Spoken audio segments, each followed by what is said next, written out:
علیکم ورحمۃ اللہ وبرکاتہ۔ جس کے دل پر کوئی بھی غم ہے کسی بھی چیز کا، اولاد کی طرف سے، ازواج کی طرف سے، یا مال کی طرف سے، یا کسی بھی طرح کا کوئی غم، ہم، فکر، پریشانی، اس کو انہی کلمات کو لازم کر لینا چاہیے اور اسی جذبے کے ساتھ پڑھنا چاہیے جس جذبے کے ساتھ یونس علیہ السلام نے پڑھا تھا۔ وَنَجَّيْنَاهُ مِنَ الْغَمِّ، اس وقت وہ غم میں گھرے ہوئے تھے تو اللہ نے ان کو نجات دے دی۔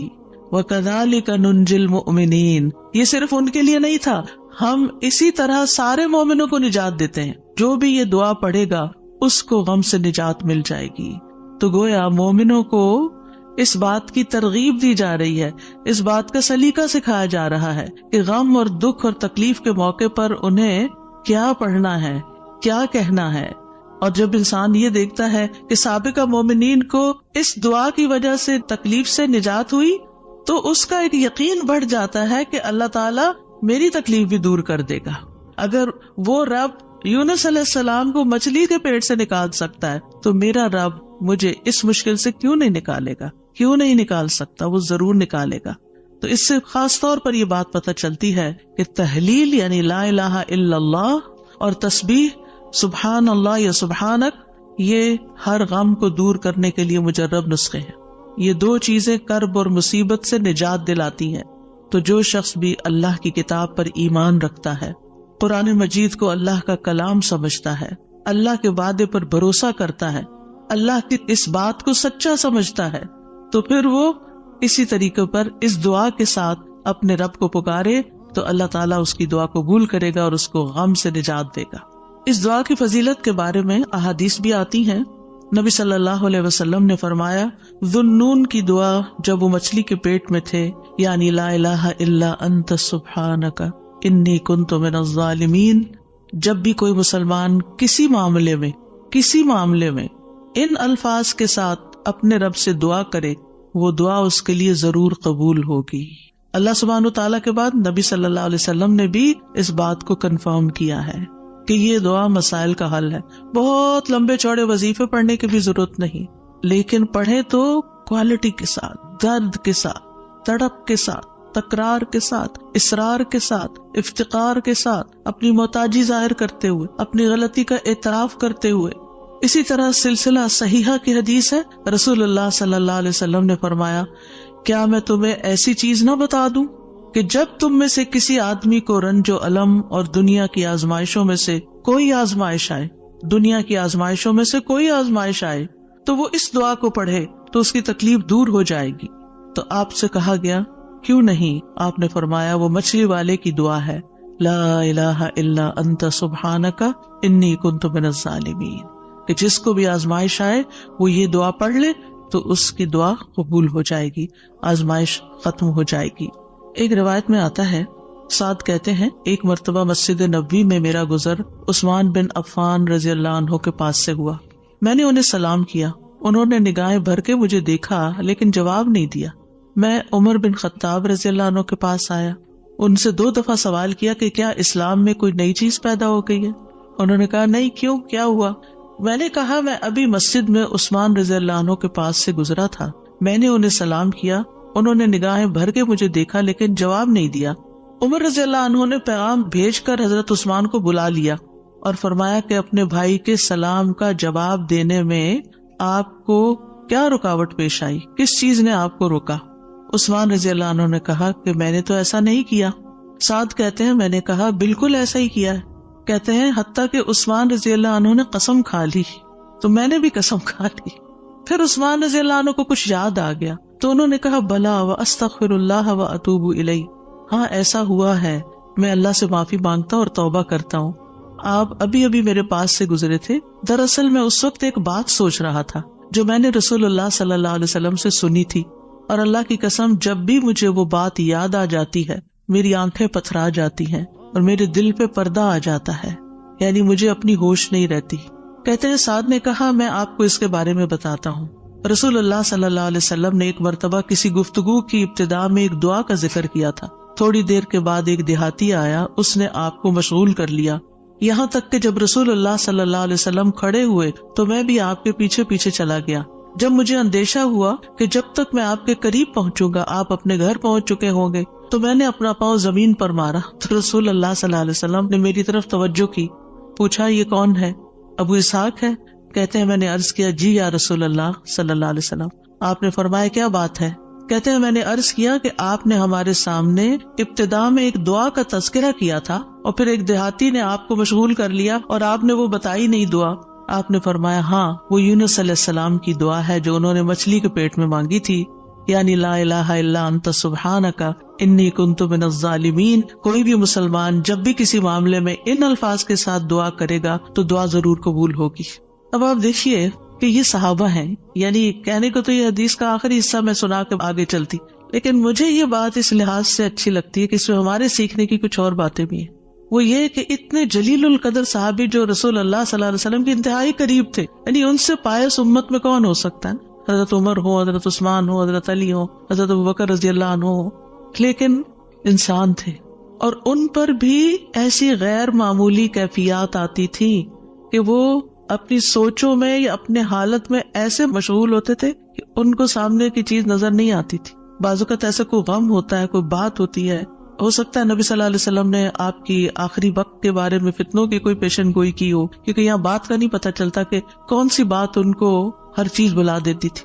دوسری بات یہ کہ بعض اوقات انسان کا حافظہ ایسے ساتھ چھوڑ جاتا ہے کہ وہ کہتا ہے کہ یہ کام ہوا ہی نہیں. نہ صرف یہ کہ وہ کہتا ہے نہیں، بلکہ اس کے بعد قسم بھی کھا لیتا ہے. اور دونوں صحابہ نے قسم کھا لی. بعد میں احساس ہوتا ہے اوہ ہاں اب یاد آیا. ہو سکتا ہے آپ کے ساتھ کبھی ایسا کوئی مرحلہ ہوا اور اس کے بعد کس قدر شرمندگی ہوئی. پچھلے دنوں میرے ساتھ یہی ایک معاملہ ہوا. کسی نے مجھے کچھ امانت دی کسی کو دینے کے لیے اور میں جلدی میں تھی، وہ جلدی سے رکھ کے ڈرار میں بھول گئی. اس کے بعد جس کی امانت تھی اس نے مجھ سے پوچھا تو میں نے کہا کہ بالکل نہیں، مجھے تو کچھ پتا نہیں، کچھ پتا نہیں. 2-3 دفعہ انہوں نے پوچھا، انہوں نے ہر دفعہ کہا مجھے کچھ پتا نہیں، ایسا کچھ بھی نہیں. لا حول ولا قوت الا باللہ. پھر جب اس شخص سے پوچھا گیا تو پھر دور جا کے مجھے یاد ہے ہاں وہ میں نکل رہی تھی اور جلدی میں ایسے ہوا تھا. اور میں سوچوں کہ یا اللہ ایسی پھر تکلیف ہوتی ہے نا اندر، اتنی دفعہ میں نے غلط بیانی کی. حافظے کی کمزوری اب اس انسیڈنٹ کو بالکل بھول جانے کی وجہ سے. خاص طور پر اگر میں کلاس کے لیے نکل رہی ہوں اور مجھے کوئی کچھ بات کہے تو مجھے سمجھ نہیں آتی یہ کیا کہہ رہا ہے. یعنی آپ کی زندگی میں بھی کوئی ایسے اوقات ہوتے ہیں نا جب آپ کسی ضروری کام یا ضروری سوچ میں تو بچے آگے کچھ کہتے ہیں وہ فلاں آیا ہے، فلاں کا فون ہے، اور آپ ایسے سنی انسنی کر دیتے ہیں جیسے آپ کو علم ہی نہ ہو. ہم سب انسان ہیں، ہم کمزور ہیں، ہم سے ایسی غلطیاں ہوتی ہیں، ہمیں ایسی غلطیوں کا احساس ہوتے ہی معافی مانگ لینی چاہیے. اور یہ جو ہم استغفار کرتے تو وہ کہتے کون سا گناہ کیا، کوئی گناہ تو ہے نہیں، کس بات کا استغفار، بے شمار گناہ ہیں ہمارے. اور ہم نے اپنا اعمال نامہ کوئی نہیں دیکھا اب تک کہ جس سے ہمیں یہ پتا چلے کہ وہ مٹ چکے ہیں کہ نہیں مٹ چکے، اور ہمیں اسٹل ابھی اور بھی معافی مانگنے کی ضرورت ہے. تو جب تک ہماری جان میں جان ہے ہم سے کچھ نہ کچھ غلطیاں، کمیاں، کوتاہیاں ہوتی رہیں گی، جانے انجانے. خلق الانسان ضعیفا، ہم کمزور پیدا کیے گئے، چاہے ہم نیکی کے، علم کے، اخلاق کے کسی بھی مرتبے پر ہوں، ہم کمزور ہیں، ہم میں کوئی بڑائی نہیں ہے اور ہم سب غلطیاں کرتے ہیں. تو ہونا کیا چاہیے؟ جو ہی یاد آئے غلطی تو غلطی کا اعتراف کر لینا چاہیے، معافی مانگ لینی چاہیے. بندوں سے بھی مانگ لینی چاہیے، اللہ سے بھی معافی مانگ لینی چاہیے، اور پھر اللہ تعالیٰ کی طرف رجوع کرنا چاہیے. اللہ سبحانہ تعالیٰ معاف کر دینے والا ہے اور وہی ایک اکیلا ہے جو مشکلات سے نکال سکتا ہے. یہ پکا یقین ہونا چاہیے، اور جتنا زیادہ یہ یقین ہوگا نا اتنا ہی زیادہ ہم اللہ کی طرف رجوع کریں گے، اتنا ہی زیادہ محبت کے ساتھ پھر اللہ ہی کو پکاریں گے کہ دروازہ یہی ہے جس کو کٹکھٹانا ہے، ہمیں ادھر سے ہی مسئلہ حل ہونا ہے اور کوئی رستہ نہیں ہے. جتنی توحید خالص ہوگی اتنی دعا مؤثر ہوگی. اور یہ دعا جو ہے اس کو دعا الکرب بھی کہا جاتا ہے، تکلیف دور کرنے والی دعا. ہمارے ہاں اس کو آیت کریمہ کہا جاتا ہے، ورنہ ہر آیت کریمہ ہے. کریمہ کا مطلب معزز، اور اس کی کوئی گنتی مقرر نہیں ہے، لیکن اگر آپ تکرار سے پڑھیں، 100 دفعہ پڑھ لیں، 20 دفعہ پڑھ لیں، 50 دفعہ پڑھ لیں، ضرور پڑھ لیں، وہ منع بھی نہیں ہے. لیکن ایک مخصوص تعداد میں پڑھنے سے ہی مشکل کا حل ہونا، یہ یقین رکھنا یہ غلط ہے، ایسا نہیں ہونا چاہیے. تو اس دعا میں پھر دہرا دیتی ہوں کیونکہ اصل سبق یہ ہے جو آپ کو سیکھنا ہے. اور دعا تو آپ کو سب کو آتی ہے، پہلے سے بھی پتا ہے، اور یہ حدیثیں بھی سنی ہوئی ہیں. جس چیز کو پلے باندھنا، جس چیز کو پکڑ کے رکھنا ہے، وہ کیا چیز ہے کہ جس سے یہ دعا اتنی افیکٹو ہے. تو اس میں 4 چیزیں ہیں. ایک ہے توحید، دوسرے ہے اللہ کو ہر عیب اور نقص سے پاک قرار دینا. تیسرے اپنے عبودیت کا اقرار کہ میں بندہ ہوں، غلطیوں والا ہوں. اور چوتھے اپنی غلطی اور کوتاہی کو مان جانا، اپنی غلطی کا اعتراف کرنا. جس بندے کے اندر یہ 4 چیزیں ہوں گی، جس دعا میں یہ 4 چیزیں آ جائیں گی، انشاءاللہ وہاں مسائل حل ہو جائیں گے. اور پھر آپ دیکھیے کہ انسان کا نفس جو ہے نا، ایک دم ذرا سی بھی کوئی اس کو چیز ملے، کچھ حاصل ہو تو ایک سرکشی کا شکار ہو جاتا ہے، تکبر اور غرور میں آ جاتا ہے. تو اپنے آپ کو تکبر اور غرور سے نجات دینا ہے، کیونکہ کچھ لوگوں کا خیال ہوتا ہے کہ I am very important and I can do every thing, اور میں سب کچھ کر سکتا ہوں، اور سیلف ریلائنس ہوں، میں سیلف میڈ ہوں، اور پتہ نہیں کیا کیا اپنے بارے میں جھوٹی توقعات اور اپنے آپ کو بڑھا چڑھا کے پیش کرنا اور اپنے آپ کو بڑی چیز سمجھنا.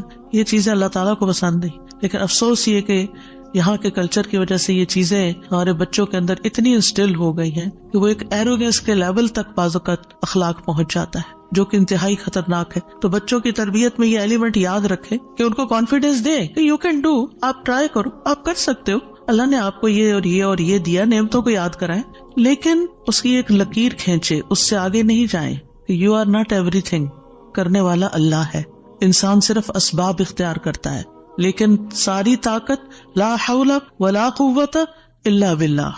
اور پھر یہ کہ اللہ تعالیٰ کی جو خالق کی عظمت ہے اور اس کی جو اہمیت ہے ہماری زندگی میں، اس کا اظہار اور اقرار کرنا اور اس کو پاک قرار دینا اور اس سے ظلم کی نفی کرنا کہ آپ ظالم نہیں، میں ظالم ہوں، انی کنت من الظالمین، اور غلطیاں میری ہیں، یہ بہت ضروری ہے.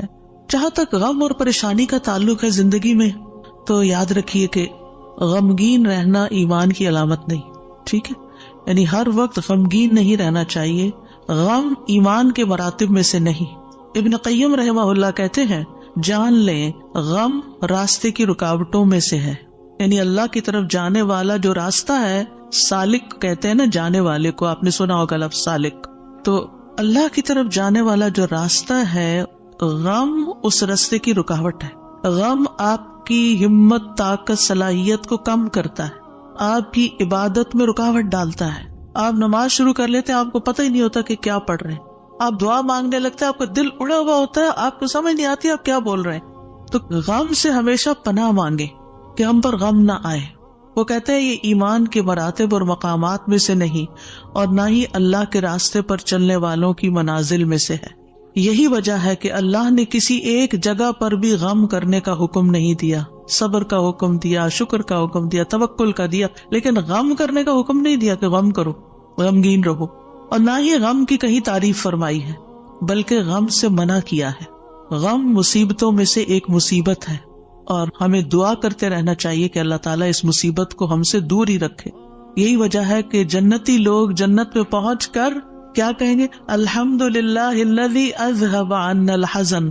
سب تعریفیں اللہ کے لیے ہیں جس نے ہم سے غم دور کر دیا. یعنی جنتی جنت میں جا کر جس چیز سے خوش ہوں گے وہ کیا کہ جنت میں غم نہیں ہے، کوئی پریشانی نہیں ہے.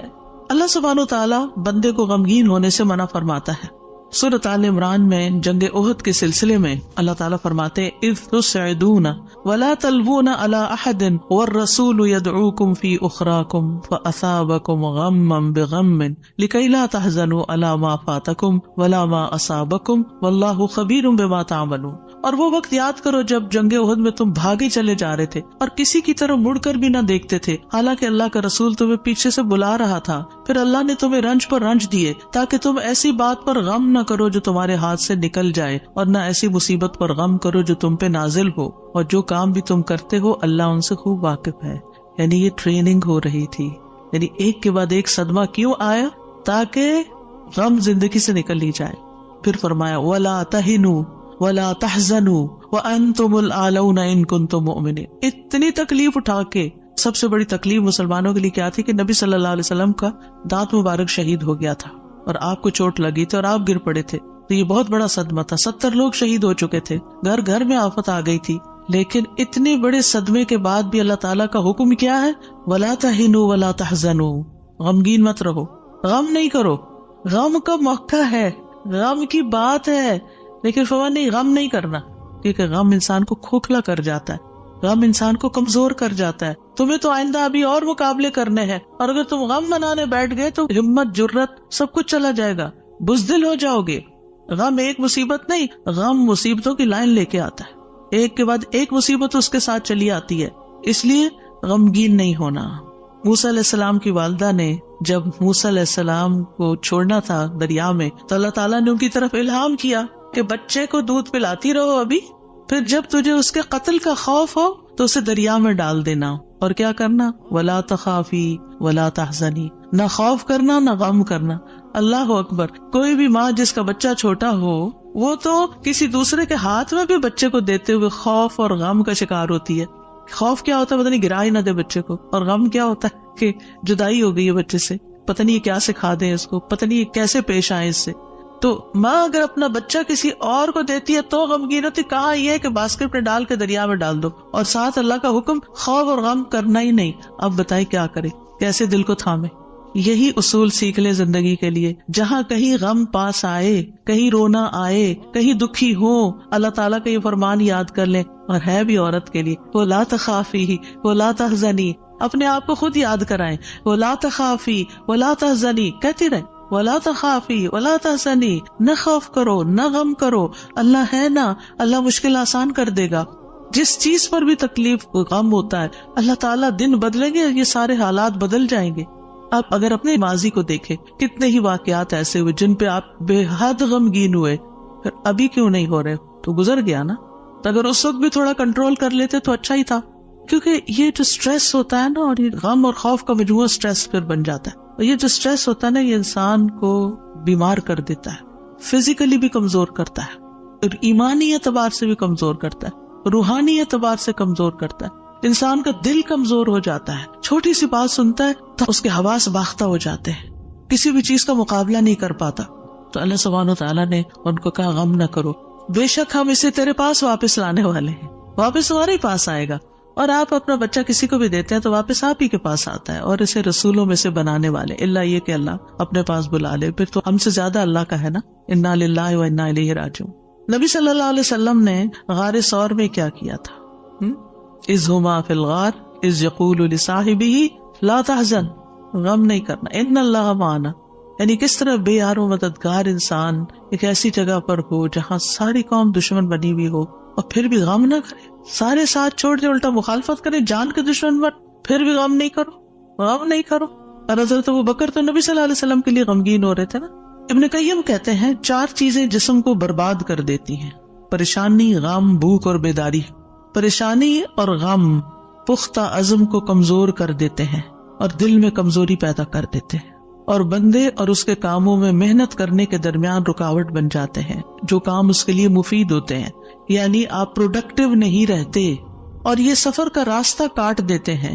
یعنی جو اللہ کی طرف جانے کا راستہ ہوتا ہے نا، اسے کاٹ دیتے ہیں اور اس کو پسپائی کی طرف الٹا کر دیتے ہیں، یا رکاوٹ بن کر اس کو سفر سے روک دیتے ہیں.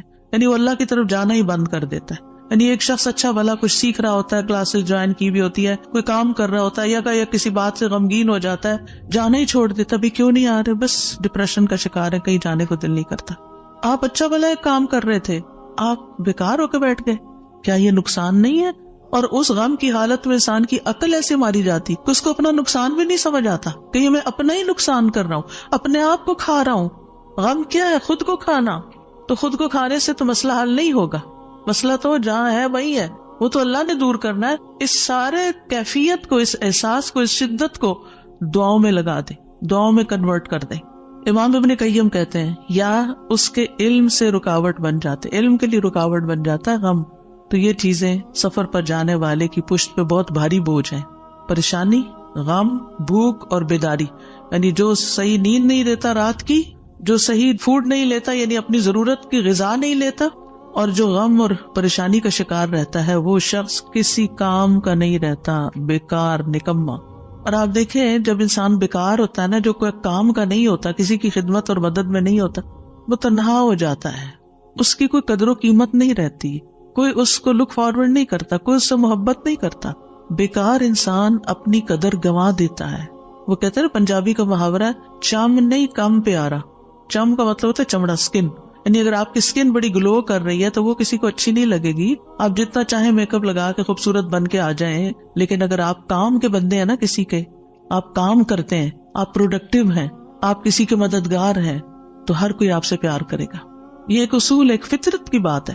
چاہے اپنے بچے ہی کیوں نہ ہو، اگر وہ بیکار رہنے کے عادی ہو گئے ہیں تو آپ دن رات ان پہ غصہ کرتے ہیں کہ تم سست ہو، تم بیکار ہو، تم کسی کام کے نہیں ہو.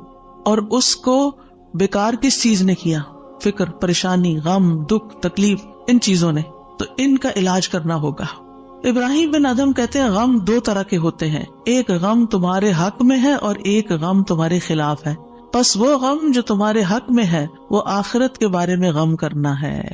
سارے غموں کو ایک میں ڈھال لے، اور وہ ہے آخرت کا غم کہ وہاں میرا کیا ہوگا، کیا میں جنت میں جا سکوں گی یا نہیں.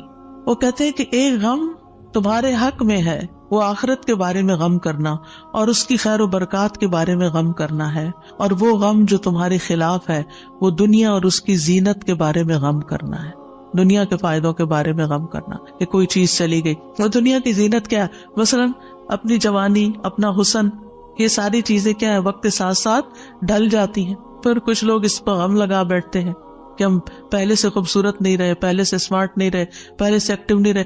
اور کچھ لوگ تو ہر وقت رونا ہی روتے رہتے ہیں، اب میرا حافظہ کمزور ہو گیا ہے، اب میں سوچ نہیں سکتی. ایک خاتون کو میں جانتی ہوں پچھلے 20 سال سے یہی بات ہر وقت کرتی ہے جب ملتی ہے. اتنی بیزاری ہوتی ہے ایسی باتیں سن کے، کیونکہ جب آپ ایسی باتیں کرتے رہتے ہیں نا تو اس سے آپ دوسروں کو بیزار کرتے ہیں اور اپنی قدر کھوتے ہیں کہ اچھا اب یہ بندہ بیکار ہو گیا ہے، اب یہ کام کا نہیں رہا، چھوڑو اس کو.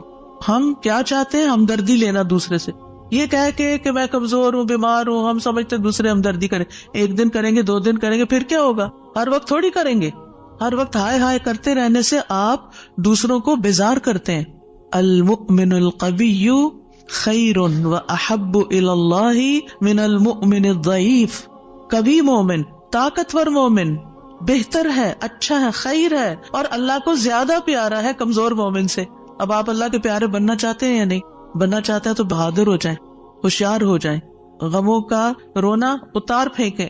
پھر آپ دیکھیے ابن قیم کہتے ہیں جب انسان صبح کرے اور شام کرے اور اس کی صرف ایک ہی فکر ہو اور وہ ہے اللہ سبحانہ وتعالیٰ کے ساتھ رابطہ جوڑنا، تو ایسے انسان کی تمام ضرورتوں کو اللہ اپنے ذمے لے لیتا ہے. ساری ضرورتیں، یعنی آپ اللہ تعالیٰ کے ساتھ کنیکٹ رہیں اور لوگوں کو بھی اللہ سے کنیکٹ کریں. آپ کے کام اللہ کے ذمہ، اور اللہ تعالیٰ اس سے ہر پریشان کرنے والے کام کا ضامن ہو جاتا ہے. سبحان اللہ، کتنی بڑی بات ہے. اور اس کے دل کو اپنی محبت کے لیے، اس کے زبان کو اپنے ذکر کے لیے اور اس کے اعضاء کو اپنی اطاعت کے لیے فارغ کر دیتا ہے. لیکن اگر وہ صبح شام اس حال میں کرے کہ دنیا ہی اس کی پریشانی ہو، کہ دنیا ہی اس کی پریشانی، دنیا کی کوئی چیز اس کی پریشانی بنی ہوئی ہے، کوئی انسان ہے، کوئی کام ہے، کوئی چیز ہے، تو اللہ اس پر دنیا کے غم، پریشانیاں اور تکلیفیں لاد دیتا ہے. ایک پریشانی ہے نا، ایک اور آ جائے گی، ایک اور آ جائے گی، اور آ جائے گی، کٹھی ہو جائیں گی. اس کو اس کے نفس کے حوالے کر دیتا ہے. تو اللہ اس کے دل کو اپنی محبت سے ہٹا کر مخلوق کی محبت میں مشغول کر دیتا ہے. یہ بھی ایک سزا ہوتی ہے کہ انسان انسانوں کی محبت کا قیدی ہو جاتا ہے. ان کی خوشی سے انسان خوش، ان کے غم سے انسان غمگین. اس کی اپنی کوئی زندگی نہیں، اس کے اپنے پاس خوش ہونے کے لیے کوئی چیز ہی نہیں، اور اس کی زبان کو اپنے ذکر سے ہٹا کر لوگوں کے ذکر کے ساتھ مشغول کر دیتا ہے. پھر وہ لوگوں کی باتیں کرتا رہتا ہے. وہی کتنی بیزاری ہوتی ہے نا جب لوگوں کی کوئی خراب باتیں آپ سے کریں، کسی کے عیب کھولیں آپ کے سامنے، کسی کی غیبت کریں، کسی کے الزام تراشی کریں، یا اپنی لڑائی جھگڑوں کو اس طرح ذکر کریں. یہ کوئی خوشگوار گفتگو تو نہیں ہوتی. تو یہ بھی سزا کی قسم ہوتی کہ ہر وقت انسان اس قسم کی باتیں کرتا رہے اور اس کے اعضاء کو اپنی اطاعت سے ہٹا کر لوگوں کے کاموں میں مشغول کر دیتا ہے. انبیاء کا خاص وصف یہ تھا کہ وہ آخرت کو ہر وقت یاد رکھتے تھے اور ہر معاملے کو اسی کو پیش نظر رکھ کے نبھاتے تھے. ان کے بارے میں آتا ہے انا اخلصناہم بخالصۃ ذکر الدار، بے شک ہم نے انہیں ایک خاص صفت کے ساتھ چن لیا جو اصل گھر کی یاد ہے. یعنی وہ آخرت کو یاد کرتے رہتے ہیں، ان کا غم آخرت کے بارے میں ہے. سورۃ الانبیاء میں ہی آتا ہے انہم کانوا یسارعون فی الخیرات ویدعوننا رغبا ورہبا وکانوا لنا خاشعین. یقیناً وہ نیکیوں میں جلدی کرتے تھے اور ہمیں رغبت اور خوف سے پکارتے تھے اور ہمارے لیے عاجزی کرتے تھے. سفیان ثوری کہتے ہیں وکانوا لنا خاشعین کے بارے میں کہ غم ان کے دلوں میں پھیل کر ان کو پگھلانے والا ہوتا ہے، یعنی اللہ کے حضور جھکانے کے لیے. آخرت کا غم انہیں اللہ کی طرف مائل کرتا ہے، کیونکہ مالک یوم الدین بھی تو وہی ہے نا، فیصلہ بھی قیامت کے دن اسی کے ہاتھ میں ہے. لہٰذا فکر اس بات کی ہونی چاہیے کہ وہ ہمارے حق میں کیسے فیصلہ کرے گا. اللہ کرے کہ رحمت والا معاملہ فرمائے۔ صحابہ بھی آخرت کا غم ہی لگائے رکھتے تھے۔ عبد الرحمن بن عوف کے پاس کھانا لایا گیا، وہ روزے سے تھے۔ انہوں نے کہا مصعب بن عمیر شہید کیے گئے، وہ مجھ سے بہتر تھے، انہیں جس چادر کا کفن دیا گیا اس سے ان کا سر چھپاتے تو پاؤں نکل آتے، پاؤں چھپاتے تو سر کھل جاتا۔ پھر ہمارے لیے دنیا کشادہ کر دی گئی، ہمیں تو یہ ڈر ہے کہ کہیں ہماری نیکیوں کا بدلہ ہمیں اس دنیا میں ہی نہ مل جائے۔ اور پھر آپ رو پڑے، کھانا بھی چھوڑ دیا۔ حسن بصری کا حال یہ تھا کہ جب بھی ان سے ملاقات ہوتی ایسا لگتا کہ ابھی کوئی مصیبت آئی، یعنی آخرت کی فکر اتنی کرتے تھے۔ نظر کہتے ہیں میں عمر بن عبدالعزیز کے پاس گیا تو وہ رونے کے قریب تھے، ہمیشہ آہیں بھرتے رہتے تھے، گویا ساری مخلوق کا غم انہی کو ہے، حالانکہ ان کو آخرت کی فکر ہوتی تھی۔ سفیان ثوری کہتے ہیں لوگوں کا غم ختم ہو چکا ہے، آپ نمازیوں میں ایک شخص کو دیکھیں گے اس پر کوئی نہ غم ہے نہ خوف ہے۔ وہ کہتے ہیں پہلے ایک آدمی نماز پڑھتا تھا، پھر آپ اس کو دیکھتے کہ بیٹھا ہوا اور اس کی نماز اس کو غم میں بھڑکا دیتی، یعنی اس کو رونا آتا نماز میں آخرت کی یاد کی وجہ سے۔ آج اگر ہمیں نماز میں رونا آتا بھی ہے تو کس وجہ سے آتا ہے؟ ہم سب اپنا جائزہ لیں، ہر کوئی اپنا اپنا۔ پچھلے ایک مہینے کے اندر سوچئے میں کتنی بار روئی ہوں اور کیوں روئی ہوں، دنیا کے غم میں روئی ہوں یا آخرت کے غم میں روئی ہوں۔ ہم کیوں روتے ہیں؟ اس نے مجھے ہرٹ کر دیا، یہ مسئلہ آ گیا، فلاں آ گیا۔ یہ چھوٹے مسئلے ہیں، یہ وقت کے ساتھ ختم ہو جائیں گے، جو آگے آپ بڑھیں گے یہ مسئلے پیچھے رہتے جائیں گے۔ لیکن آگے جو آ رہا ہے نا، کل جس کو دیکھنا ہے وہ ہے مشکل وقت، اس کا غم لگا لیں، پیچھے نہ دیکھیں آگے دیکھیں۔ صحابہ نماز ضائع ہونے پہ غم زدہ ہوتے تھے، عبادت نہ کر سکنے پر غمگین ہوتے تھے، فتنوں میں پڑنے پہ غمگین ہوتے تھے، ہر دن زندگی کو کم کر رہا ہے اس بات میں غمگین ہوتے تھے، اس بات میں نہیں کہ دنیا چھوڑ جائیں گے تو کیا بنے گا، یہ سارے ہمارے مال اسباب اور جو ہم نے اتنی محنت سے کمائے ہیں اس کا کیا ہوگا۔ اس بات کا غم کہ حساب کا وقت قریب آ رہا ہے، ہر دن موت سے قریب کر رہا ہے، ہر دن قبر سے قریب کر رہا ہے، آگے میرا حساب ہونا ہے، میں کیا اس کے لیے تیار ہوں؟ کیا میں نے اپنے سارے کام نپٹا لیے؟ تو بات یہ ہے کہ رنج و غم زندگی کا حصہ ہے، لیکن دنیا کا غم نیچے آ جانا چاہیے اور آخرت کا غم اوپر آ جانا چاہیے، یہ ہم نے کرنا ہے۔ اور دنیا کے غموں سے بچنے کے لیے سب سے پہلے توحید کا یقین، اللہ کی طرف رغبت، تقدیر پر یقین کہ جو تکلیفیں آ رہی ہیں نا یہ تقدیر کا حصہ ہیں، ان کو ایکسپٹ کر لیا جائے۔ اب ایسا ہونا تو ہو گیا نا، اب جو نئی زندگی اس میں ایڈجسٹ کیا جائے، اللہ سے اچھا گمان رکھا جائے، پھر ہم و غم ملنے پر اجر پر نظر رکھی جائے۔ جب کوئی تکلیف پیش آئے کسی بھی قسم کی، کوئی رکاوٹ، تکلیف، دکھ، پریشانی، تو اس پر جو اجر ملتا ہے انسان کو، اس کو اپنے سامنے رکھے انسان۔ حدیث میں آتا ہے رسول اللہ صلی اللہ علیہ وسلم نے فرمایا کسی مومن آدمی کو جب بھی کوئی تکلیف یا کوئی بیماری یا رنج، یہاں تک کہ اگر اسے کوئی فکر ہو تو اس کے گناہوں کا کفارہ ہو جاتا ہے۔ ایک اور روایت میں آتا ہے یہاں تک کہ جو چوٹ اسے لگتی ہے یا کوئی کانٹا چبھتا ہے وہ بھی اس کے گناہوں کا کفارہ ہوتا ہے۔ اور ویسے بھی وہ حدیث تو بارہا آپ نے سنی کہ انسان کا درجہ اللہ کے ہاں بلند لکھا ہوتا ہے اس کی قسمت میں، لیکن اس کے عمل تھوڑے ہوتے ہیں، تو اللہ تعالیٰ اس کو کسی مشکل میں ڈالتا ہے تاکہ صبر کر کے بلند درجے تک پہنچ جائے۔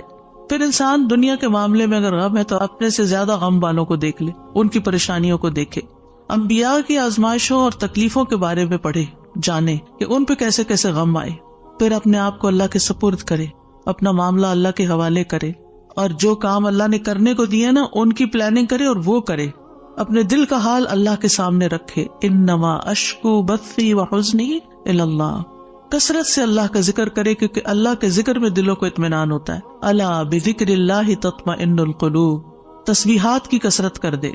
نبی صلی اللہ علیہ وسلم نے فرمایا جو اپنے مال کو خرچ کرنے سے بچائے، دشمن سے مقابلہ کرنے سے ڈرے، رات سے خوف کھائے کہ وہ اس کو پریشان کرتی ہے، تو وہ اس قول کی کثرت کر دے سبحان اللہ والحمد للہ ولا الہ الا اللہ واللہ اکبر، اور اگر ولا حول ولا قوت الا باللہ بھی پڑھ لے تو اس کا اپنا فائدہ ہے الگ سے۔ پھر یہ کہ اپنے فرائض اور اپنی ذمہ داریوں کو پورا کرے انسان۔ بہت دفعہ انسان کی بیکاری اس کو غمگین کرتی ہے، کرنے کا کوئی کام نہیں ہے، فارغ ہے، کوئی مقصد نہیں زندگی میں، کوئی منزل نہیں، کچھ اچیو کرنے کو نہیں، دن آتا ہے چلا جاتا ہے، تو یہ چیزیں بھی انسان کو پریشان رکھتی ہیں۔ جب آپ کی گول سیٹنگ ہوگی ہر روز کی، صبح سویرے اٹھتے ہی اور ارلی مارننگ کام شروع کر دیں گے تو پریشانیاں بھاگ جائیں گی، ان کو آپ کے پاس آنے کا وقت نہیں ملے گا کیونکہ آپ مصروف ہیں، آپ ان کو ٹائم نہیں دیں گے کیونکہ آپ کے پاس اور کام ہے۔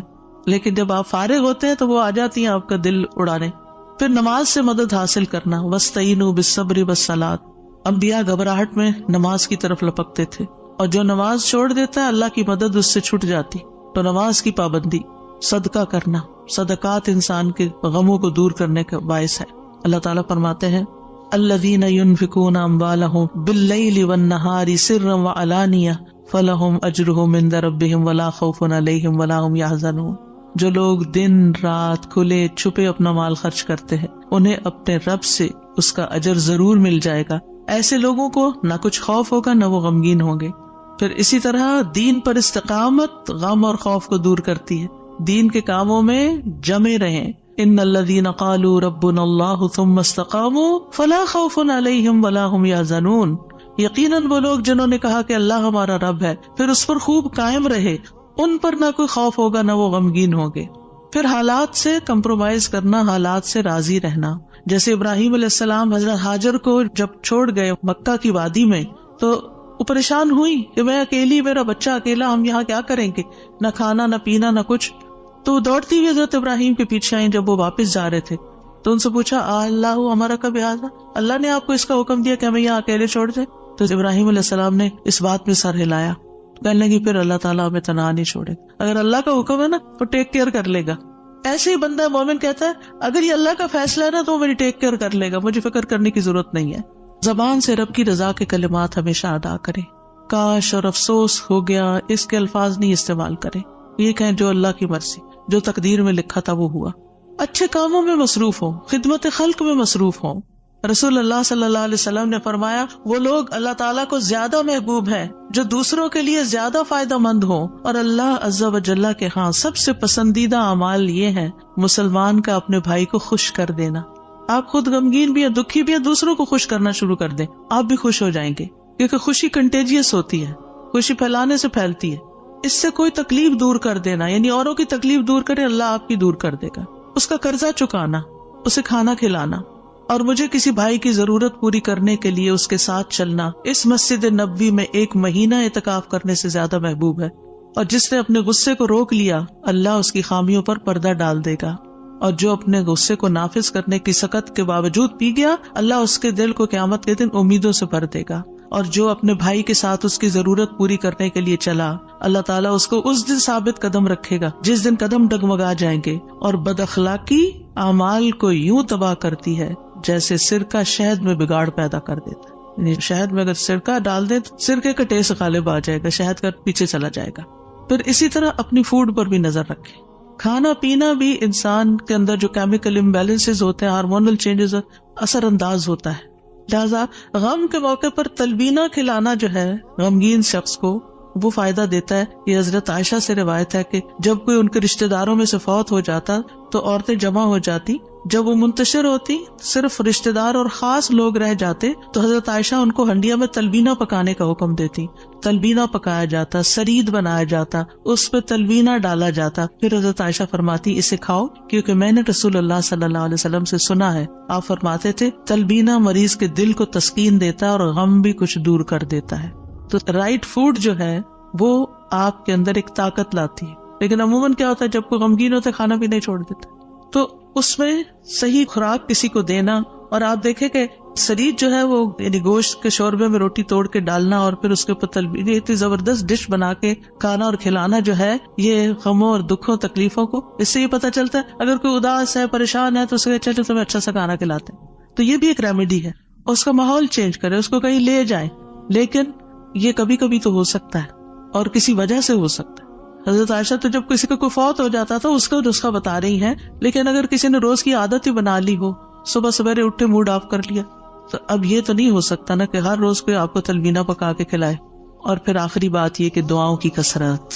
آیت کریمہ کے علاوہ اللہ اللہ ربی لا اشرک بہ شیئا، نبی صلی اللہ علیہ وسلم اپنے گھر والوں کو جمع کر کے یہ دعا سکھاتے تھے اور فرماتے کہ جب تم میں سے کسی کو کوئی غم یا پریشانی پہنچے تو اسے چاہیے کہ وہ اللہ اللہ ربی لا اشرک بہ شیئا کہے. اللہ اللہ لفظ کی تکرار ہے. 2 دفعہ جب آپ اللہ اللہ کہتے ہیں آپ کا دل ہلکا ہوتا ہے. پھر رب کی صفت کا ذکر ہے، اس میں توحید کا اقرار ہے، اور خالص نیت سے یہ پڑھے تو غم اور تنگی دور ہوگی انشاءاللہ. پھر یا حی یا قیوم برحمتک استغیث، یہ پریشان کن معاملات میں مانگی جانے والی دعا ہے. اس میں اللہ تعالیٰ کا اسم اعظم ہے. اس میں اللہ تعالیٰ کی 2 صفات کے ساتھ، 2 ناموں کے ساتھ وسیلہ پکڑا گیا ہے، الحی القیوم. اور بہترین وسیلہ جس کے ساتھ دعا کی جائے وہ اللہ کے نام ہے، اللہ تعالیٰ کی صفات ہے. پھر ایک اور دعا ہے، اللہم رحمتک ارجو فلا تکلنی الی نفسی طرفۃ عین واصلح لی شأنی کلہ لا الہ الا انت. اے اللہ میں تیری رحمت کا امیدوار ہوں، تو مجھے آنکھ جھپکنے تک کے لیے میرے نفس کے حوالے نہ کرنا اور میرے سارے معاملات درست فرما دے، تیرے سوا کوئی معبود نہیں. یہ مصیبت زدہ کی دعا ہے. رسول اللہ صلی اللہ علیہ وسلم نے فرمایا دعوات المکروبی، پریشان حال کی دعا. اور اس میں خاص طور پر اللہ کی رحمت کا ذکر ہے کہ اللہ میں تیری رحمت کی امید کرتی ہوں اور میرا نفس تو بڑا کمزور ہے، مجھے اس کے حوالے نہ کرنا ورنہ میں تو پڑ جاؤں گی. اور ایک لمحے کے لیے بھی نہیں. اب دیکھیے بعض اوقات آپ نے ایکسپیرینس کیا ہوگا، یہ میں اپنے پرسنل ایکسپیرینس سے بات کر رہی ہوں، ایک لمحے کے لیے کوئی خیال آ جاتا ہے کسی بھی چیز کا، کوئی ایسے پریشان کن چیز، آپ کا سارا جو سکون ہے وہ برباد ہو کے رہ جاتا ہے. تو میں سب سوچتی ہوں کہ یہ شیطان تھا جس نے وار کیا ہے تاکہ اس بندے کا جو اطمینان قلب اور سکون اور خشوع اور سب برباد ہو.